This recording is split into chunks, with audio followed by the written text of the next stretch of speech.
एक अच्छी खबर आ रही है उत्तर प्रदेश वालों के लिए, खास तौर से जो लोग उत्तर प्रदेश में रहते हैं।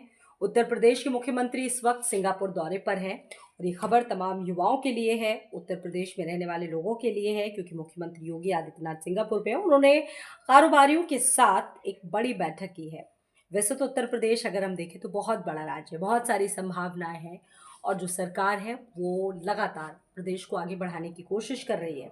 अब देखिए, सबसे बड़ा सवाल यहाँ पर इन्वेस्टमेंट का है, क्योंकि इन्वेस्टमेंट को लेकर, निवेश को लेकर हमेशा से ही तमाम सवाल उठते आए हैं सरकार पर कि आप लोग इन्वेस्टमेंट इन्वेस्टमेंट रटते आए हैं, लेकिन ग्राउंड लेवल पर कितना इन्वेस्टमेंट हुआ है, उसी से जुड़ा एक क्वेश्चन लगातार उठता है।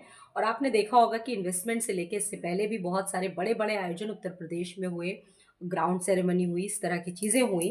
अब उत्तर प्रदेश में निवेश के लिए बहुत सारे जब लोगों को इनवाइट किया गया, वहीं आज यूनिवर्सल सक्सेस ग्रुप के साथ 6,650 करोड़ रुपए के इन्वेस्टमेंट के लिए 3 एमओयू जो है वो साइन कर दिए गए हैं। ये निवेश ग्रुप हाउसिंग, लॉजिस्टिक और हाइपर स्किल डेटा सेंटर जैसे अहम क्षेत्रों के लिए बड़ा इंपॉर्टेंट बताया जा रहा है।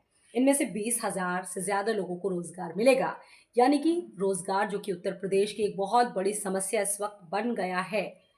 उम्मीद ये लग रही है कि शायद इससे बेहतर रोजगार युवाओं को मिले, कुछ बेहतर मिले। खबरें तो ये हैं।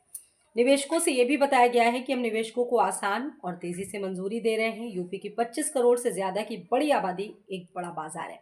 अब देखिए, कानून व्यवस्था, जब पूर्व की सरकारें होती थी तो इस तरह के आरोप लगते थे कि यहाँ पर कानून व्यवस्था कायम नहीं है, लेकिन जब से योगी सरकार आई तो योगी जी बार बार ये बात दोहराते हैं कि उनकी सरकार में कानून व्यवस्था पहले से बहुत बेहतर हुई है, उत्तर प्रदेश की पुलिसिंग बहुत मजबूत हुई है, कानून व्यवस्था चुस्त दुरुस्त हुई है।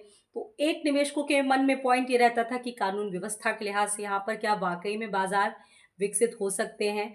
हमारे लिए बाजार तो यहाँ पर है, काफ़ी बड़ा मार्केट है, लेकिन हम क्या सुरक्षित हैं? तो देखिए, एक तरह से ये कहा जा सकता है कि जो दूसरा इन्वेस्टर है वो यहाँ पर सुरक्षित माहौल में इन्वेस्टमेंट कर सकता है, क्योंकि 25 करोड़ से ज़्यादा की बड़ी आबादी वाला ये राज्य है और एक बड़ा बाजार उसके लिए है। अच्छा, मैसेज एक गया कानून व्यवस्था के लिहाज से, वो भी बड़ा बेहतर है।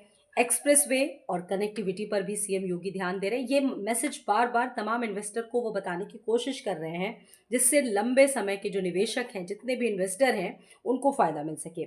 मुख्यमंत्री के साथ आज वित्त मंत्री सुरेश खन्ना, उद्योग मंत्री नंदगोपाल नंदी और बहुत सारे जो मंत्री थे वो नजर आए। जबकि मुख्यमंत्री योगी आदित्यनाथ पारंपरिक पराधा जो परिधान है, भगवा कपड़ों में सिंगापुर में नजर आए और उत्तर प्रदेश के लिए बहुत बड़े बड़े अनाउंसमेंट आज यहाँ से किए।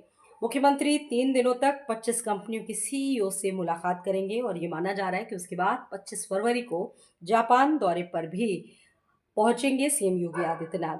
तो तमाम तस्वीरें वहां से लगातार आ रही हैं और सीएम ने जीआईसी के चीफ एग्जीक्यूटिव ऑफिसर लेम चाओ कियाट और उनकी पूरी टीम से मुलाकात हुई और माना जा रहा है कि कई अहम मुद्दों पर बातचीत हुई।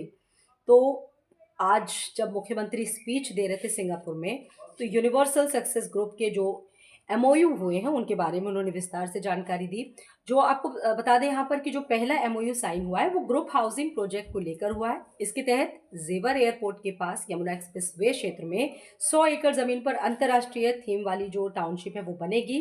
और सीधा मकसद इसमें ये होगा कि 12,000 लोगों को रोजगार मिले और 2027 में ये शुरू करने की योजना है। फिलहाल 2027 तो बहुत पास है और तब उसके बाद किसकी सरकार रहती है, किसकी जाती है, क्या होता है, भविष्य का ऊँट किस करवट बैठता है, ये तो कोई नहीं बता सकता।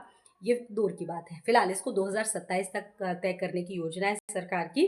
दूसरा जो एमओयू है वो साइन हुआ है लखनऊ कानपुर हाईवे पर, बड़ा ही महत्वाकांक्षी प्रोजेक्ट सरकार का लॉजिस्टिक पार्क को लेकर हुआ है, जिसमें 50 एकड़ में बनने वाले इस पार्क में 650 करोड़ रुपए का निवेश किया जाएगा। इसमें 7,500 लोगों को रोजगार देने की पूरी सरकार की योजना है। ये प्रोजेक्ट भी 2027 में शुरू होगा। और दूसरा जो एमओयू है वो लखनऊ जो है वो नोएडा, ग्रेटर नोएडा में hyper skill data centre park के लिए डेवलप होगा। और 10 एकड़ में बनने वाले इस प्रोजेक्ट में लगभग 25,000 करोड़ रुपए का निवेश होगा और 15,000 लोगों को रोजगार देने का पूरा जो टारगेट है वो रखा गया है और सरकार इसको 2028 में शुरू कर सकती है। तो आज तमाम बड़े-बड़े ग्रुप्स के साथ मुख्यमंत्री योगी आदित्यनाथ ने बैठक की। 25 फरवरी को जापान जाने की उनकी योजना है और फिलहाल आज जिस तरह के बड़े अनाउंसमेंट हुए हैं, ये माना जा रहा है कि उत्तर प्रदेश के लिए आने वाले समय में और भी ज़्यादा सकारात्मक माहौल बनाने की सरकार की कोशिशें हैं। हम सभी उत्तर प्रदेश सरकार के साथ हैं जिससे वो बेहतर काम कर सके। सवाल यहाँ पर ये है कि इन्वेस्टमेंट को लेकर सवाल उठते आए हैं। हालाँकि इससे पहले जब अखिलेश यादव की गवर्नमेंट थी, उस वक़्त भी बहुत सारी चीज़ें हुई, उस वक़्त भी बहुत सारे इन्वेस्टमेंट हुए और देखिए सरकारों की प्रायोरिटीज़ होती हैं, कोशिश होती रहती है कि चीज़ें बेहतर तरीके से काम करें। वहीं सीएम ने आज निवेशकों से कहा कि यूपी में निवेश के लिए बहुत ही अनुकूल माहौल है और यूपी में तेज़ी से सड़क, एक्सप्रेसवे और बुनियादी ढांचे का विकास हो रहा है, जिससे आपको किसी भी तरह की मुश्किलें नहीं होने वाली हैं। फिलहाल इतना ही। इस वीडियो के माध्यम से आपको क्या लगता है कि और कितने बदलाव होने चाहिए? ज़रूर बताइएगा।